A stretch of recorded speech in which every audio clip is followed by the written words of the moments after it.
ดีพ่อแม่พี่น้องป้องปรายเบิดสุคนเนาะ FC ทางช่องบ่ภูมิ Official เนาะสำหรับมื้อนี้เนาะบ่ภูมิก็สิมาลงแนวทางให้พี่น้องเนาะสำหรับลาวสตาร์เนาะพี่น้องเนาะสำหรับมื้อนี้ก็ต้องขอโทษขออภัยเนาะพอดีบ่ภูมิบ่ได้ลงให้เนาะเมื่อคืนนี้พอดีว่าช่องบ่ภูมิมีปัญหาเนาะบ่ภูมิก็เลยบ่ได้ลงแนวทางให้เนาะพี่น้องเนาะก็ต้องขอโทษขออภัย FC หลายๆเนาะพี่น้องเนาะ เพราะฉะนั้นก็มาตามกันต่อเนาะพี่น้องเนาะสำหรับงวดวันที่17มีนาคมเนาะพี่น้องเนาะสำหรับลาวสตาร์เนาะงวดวันที่17 68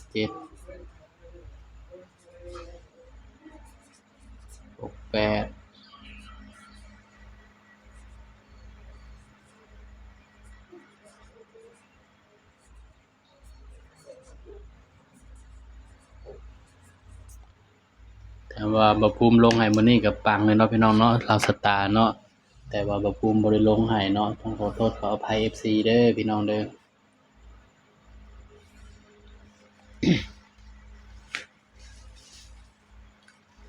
บัดนี้เนาะสำหรับมาเบิ่งตัวเด่นนำกันเนาะพี่น้องเนาะบ่ภูมิสิให้เด่นตัวใดพี่น้อง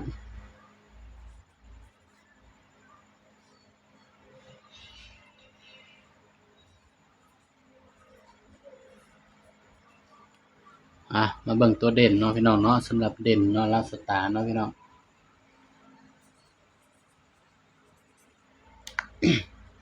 สำหรับตัวเด่นเด้อพี่น้องเด้อมาเบิ่งนำกันเนาะพี่น้องเนาะ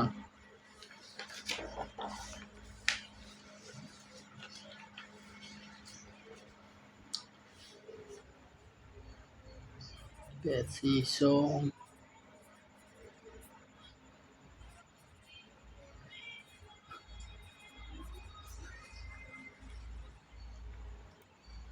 สำหรับตัวเด่น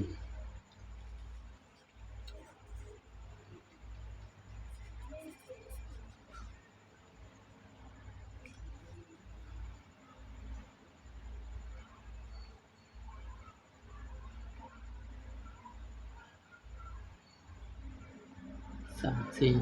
6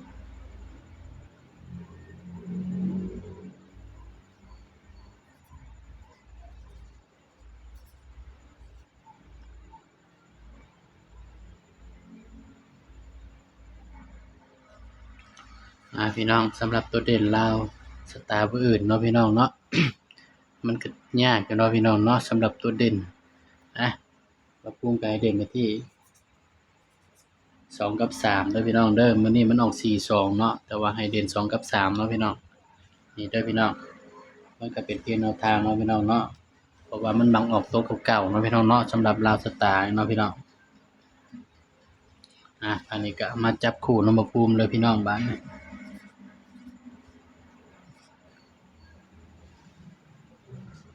มาจับคู่นำกันเลยพี่น้องสำหรับแนวทางลาวสตาร์เนาะพี่น้องเนาะย้ำว่าตัวเลขก็เป็นเพียงแนวทางเด้อพี่น้องเด้อมีเข้ามีหลุดเนาะ บ่ภูมิก็สิบ่จับให้หลายเด้อพี่น้องเด้อ25 26 27นี่เด้อพี่น้อง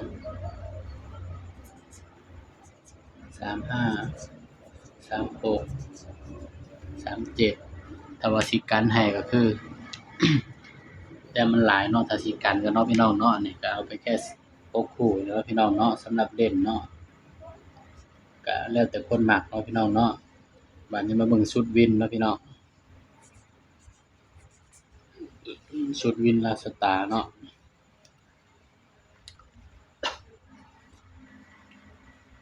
นอก842 10 14เด้สำหรับชุดวินเด้อพี่น้องเด้อนี่8312เนาะนี่คือชุดวินลาวสตาร์ผู้อื่นพี่น้อง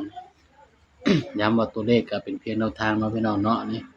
ตัวเลขมีเข้ามีหลุดเนาะพี่น้องสำหรับคลิปนี้เนาะบ่ภูมิก็ฝากไว้เพียงส่ำนี้เนาะพี่น้องเนาะอย่าลืมกดไลค์กดแชร์กดติดตามช่องบ่ภูมิ Official นี่เด้อพี่น้องเด้อฝากเป็นกำลังใจให้ช่องบ่ภูมินี่เด้อพี่น้องสำหรับชุด3ตัวเนาะมิดเดียวเนาะพี่น้องเนาะชุด3ตัวมิดเดียวเลยพี่น้อง